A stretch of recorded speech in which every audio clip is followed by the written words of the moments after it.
तेनालीराम की कहानी, कर्ज का बोझ। एक बार तेनालीराम की आर्थिक स्थिति ठीक नहीं चल रही थी।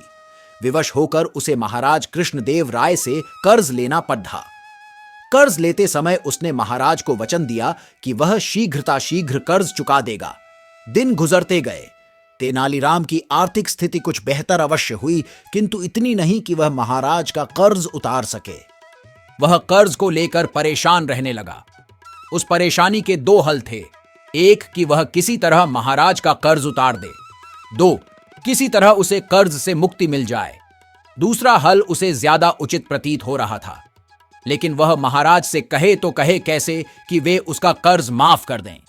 बहुत सोच विचार कर उसने एक योजना बनाई और इस योजना में अपनी पत्नी को भी शामिल कर लिया। फिर एक दिन उसने अपनी पत्नी के माध्यम से महाराज को संदेश भिजवाया कि उसका स्वास्थ्य ठीक नहीं है, इसलिए वह कुछ दिन दरबार में उपस्थित नहीं हो पाएगा। संदेश भिजवाने के बाद उसने दरबार जाना बंद कर दिया। कई दिन बीत गए। तेनालीराम के दरबार न आने पर महाराज को चिंता हुई कि कहीं उसका स्वास्थ्य अधिक खराब तो नहीं हो गया, और उन्होंने तेनालीराम के स्वास्थ्य की जानकारी लेने उसके घर जाने की योजना बनाई। एक शाम महाराज तेनालीराम के घर पहुंच गए। पत्नी ने जब महाराज को देखा तो तेनालीराम को इशारा कर दिया और वह बिस्तर पर जाकर कंबल ओढ़ कर लेट गया। महाराज तेनालीराम के पास गए और उसका हालचाल पूछने लगे।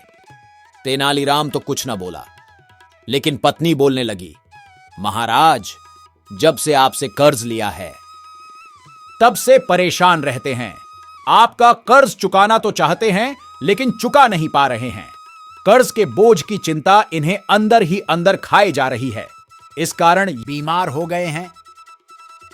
अरे, इतनी सी बात की इतनी चिंता करने की क्या आवश्यकता थी तेनालीराम?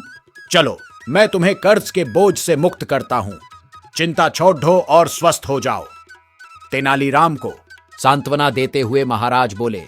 यह सुनना था कि तेनालीराम कंबल फेंक तुरंत उठ बैठा और मुस्कुराते हुए बोला, आपका बहुत बहुत धन्यवाद महाराज।